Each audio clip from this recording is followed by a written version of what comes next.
आज हम पढ़ेंगे मॉडर्न हिस्ट्री की जो पुस्तिकाएं हैं, जो पत्रिकाएं हैं, जो मोस्ट इम्पोर्टेंट है, जो बार बार पेपर में आती हैं, उनके बारे में। आप ध्यान रखना, जितने भी मैं आपको बुक्स या जर्नल्स या पत्रिकाएं बताऊंगा ये मोस्ट इम्पोर्टेंट है और एग्ज़ाम में बार बार यही आती हैं और इन्हीं में कन्फ्यूज़न हो जाता है। इसलिए वीडियो को ध्यान से देखना और समझते हुए चलना। मैं आपको एक्सप्लेनेशन भी दूंगा बुक्स का कि कैसे, कौन सी पत्रिका है, कौन सी बुक है और कब लिखी गई, कैसे लिखी गई। तो वीडियो को लास्ट तक देखना। अगर देखते हो तो समझ लेना कि जो पत्रिकाओं से क्वेश्चन आएंगे तो 90% आपके सही हो जाएंगे। सबसे पहले जानते हैं महात्मा गांधी जी के। गांधी जी के वक्त जो इन्होंने पुस्तकें लिखी या फिर जो पत्रिकाएं संपादित की वो मोस्ट इम्पोर्टेंट समझ लेना। तो इसमें क्या है, यंग इंडिया। यंग इंडिया में महात्मा गांधी जी ने, ये एक तरीका का पत्रिका थी, ये निकलती थी साप्ताहिक। इसमें गांधी जी ने अपनी जो आइडियोलॉजी थी वो उसमें वो बताते थे। इसी तरीके से नवजीवन भी इनकी पत्रिका थी और ये हरिजन भी इन्हीं की एक पत्रिका थी। 1930s के बाद गांधी जी ने हरिजनों के उत्थान के लिए काफ़ी सारे कार्य किए। उन्होंने जो शूद्र होते हैं उन्हें शब्द भी दिया उनके लिए हरिजन, और इसी पत्रिका में वो अपने विचार व्यक्त करते थे हरिजन में ही। अब ये आ जाती है बाल गंगाधर तिलक की पत्रिकाएं। मोस्ट इम्पोर्टेंट है ये भी। ये कौन सी है, केसरी। केसरी किस भाषा में छपती थी, केसरी छापते थे मराठी भाषा में, और मराठा जो पत्रिका थी वो निकलती थी किसमें, इंग्लिश में। और गीता रहस्य, गीता रहस्य एक किताब थी। गीता रहस्य में इन्होंने जो भगवत गीता का जो कर्मवाद है, कर्मयोग है, उसके बारे में बताया है। और ये जो केसरी और मराठा थी ये पत्रिकाएं, इनमें इनके जो विचार थे वो ये व्यक्त करते थे। और इन्हीं सारी पत्रिकाओं के कारण जो महाराष्ट्र में जो राष्ट्रवाद का जन्म होता वो इनसे ही हुआ था। ठीक है। अब बात करते हैं एनी बेसेंट की। एनी बेसेंट की दो किताबें आ जाती हैं, कॉमनवेल्थ और न्यू इंडिया। मोस्ट इम्पोर्टेंट है, बार बार एग्जाम में पूछी जाती हैं दोनों की दोनों। इन्हें याद करने के लिए मैंने अपनी ट्रिक बना रखी है, कानून, कॉमनवेल्थ और न्यू इंडिया।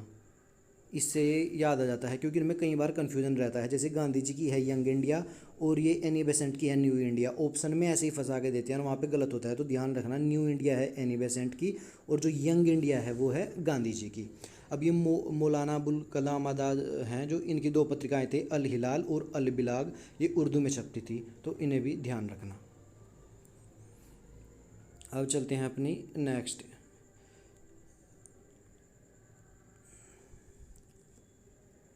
अब जो यहाँ पर ये आती हैं इनमें से कुछ पत्रिकाएं भी हैं और कुछ पुस्तकें भी हैं। जैसे कि बात करते हैं पहले भवानी मंदिर। ये एक प्रकार का जनरल था। भवानी का मतलब होता है जो माता होती है, जो देवी होती है, भवानी। ये लिखी गई थी जब पश्चिम बंगाल में जब बंगाल का विभाजन हो गया था, तो उस समय राष्ट्रवाद के भावनाएं जो व्यक्त होती थी वो ये इन्हीं पत्रिकाओं के माध्यम से व्यक्त करते थे। उस टाइम पश्चिम बंगाल में बहुत ज़्यादा क्रांतिकारी गतिविधियां हो रही थी, जिनमें भवानी मंदिर लिखी गई। फिर भरिंदर कुमार घोष जो अनुशीलन समिति से थे, उन्होंने युगांतर भी लिखा है। कई बार इसे युगांतर को जुगांतर भी लिखते हैं, तो ध्यान रखना ये बात।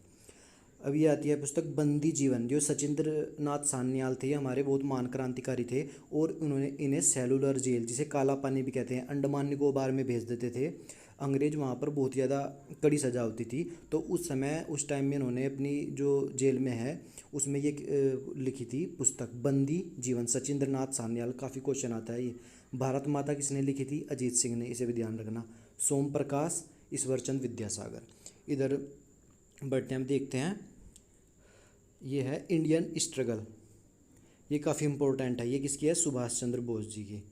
हमदर्द, मोहम्मद अली जिन्ना की। ये भी कई बार आ जाता है। हमदर्द किसकी है, मोहम्मद अली जिन्ना की। सत्यार्थ प्रकाश पुस्तक किसने लिखी थी, दयानंद सरस्वती ने। दयानंद सरस्वती कौन थे, आर्य समाज के संस्थापक। इसमें इन्होंने अपने आर्य समाज के बारे में बहुत सारी बातें लिखी हैं सत्यार्थ प्रकाश में। The philosophy of bomb, most important समझ लेना। ये किसने लिखी थी, भगवती चरण वोहरा में। इसमें इन्होंने बॉम्ब के बारे में, यानी कि बम का दर्शन। कई बार ये क्या करते हैं, हिंदी में भी पत्रिकाओं के नाम या पुस्तकों के नाम बदल देते हैं, तो उसमें कन्फ्यूजन हो जाता है।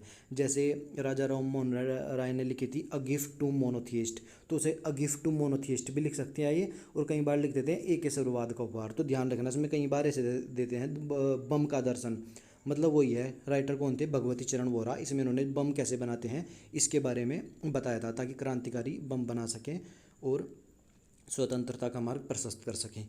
इंडिया अनरेस्ट, ये किसकी है, वैलेंटाइन सिरोल। ये एक अंग्रेज थे, लेकिन ये किताब इम्पोर्टेंट इसलिए हो जाती है कि उन्होंने ये बताया था कि इंडिया में जो अनरेस्ट हुआ है, जो ये उथल पुथल है, इसका कारण कौन है। उन्होंने तिलक को, बाल गंगाधर जो तिलक थे, उनके बारे में लिखा था कि उन्हीं के कारण ये सब हुआ है। मैंने अभी बताया ना आपको कि राष्ट्रवाद का जन्म महाराष्ट्र में कैसे हुआ था, वो तिलक के विचारों के कारण हुआ था। तो इसके बाद तिलक ने इनके ऊपर मानहानि का मुकदमा भी कर दिया था, वैलेंटाइन शिरोल के ऊपर। इसलिए किताब इंपॉर्टेंट हो जाती है। और ध्यान रखना कि तिलक ने मानहानि का मुकदमा किसके खिलाफ किया था, वैलेंटाइन शिरोल के ऊपर।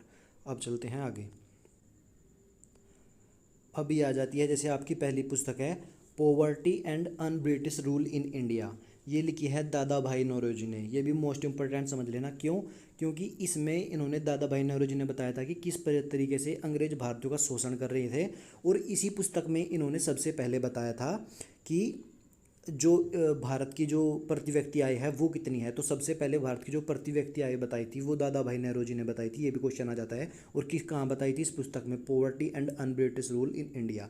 अब जो इस बुक का मैंने आपको एग्जाम्पल दिया था, अ गिफ्ट टू मोनोथिस्ट, एकेश्वरवाद का उपहार। मोनोथिस्ट का मतलब क्या होता है? मोनो यानी कि एक, थीस्ट मैंने भगवान, यानी कि भगवान एक है। राजा राम मोहन राय जो थे वो भारत में जो सामाजिक थे नई क्रांति लेकर आए। और उन्होंने बताया कि बहुदेववाद को छोड़िए और एक ईश्वरवाद पर, एक ईश्वर की भक्ति कीजिए। तो उन्होंने अपने जो विचार है इस पुस्तक में लिखे थे, अ गिफ्ट टू मोनोथिस्ट, यानी कि एक ईश्वरवाद का उपहार।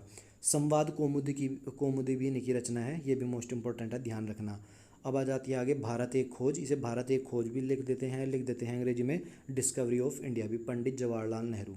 और लास्ट में आती है जो मेरी भी फेवरेट पुस्तक है, मैं नास्तिक क्यों हूँ, भगत सिंह ने लिखी थी। भगत सिंह एथिस्ट थे, नास्तिक थे, भगवान को नहीं मानते थे। तो अपने विचार हैं जो उन्होंने इस पुस्तक में लिखे हैं। ये मैंने पढ़ी है। इसमें बहुत सारे जो लेटर्स वगैरह हैं उनका कंपाइलेशन है। तो वीडियो आपको कैसी लगी कमेंट करके बताना। अगर अच्छी लगती है तो वीडियो को शेयर ज़रूर करना। जल्दी मुलाकात होगी ऐसी ही वीडियो में। तब तक के लिए टेक केयर, जय हिंद।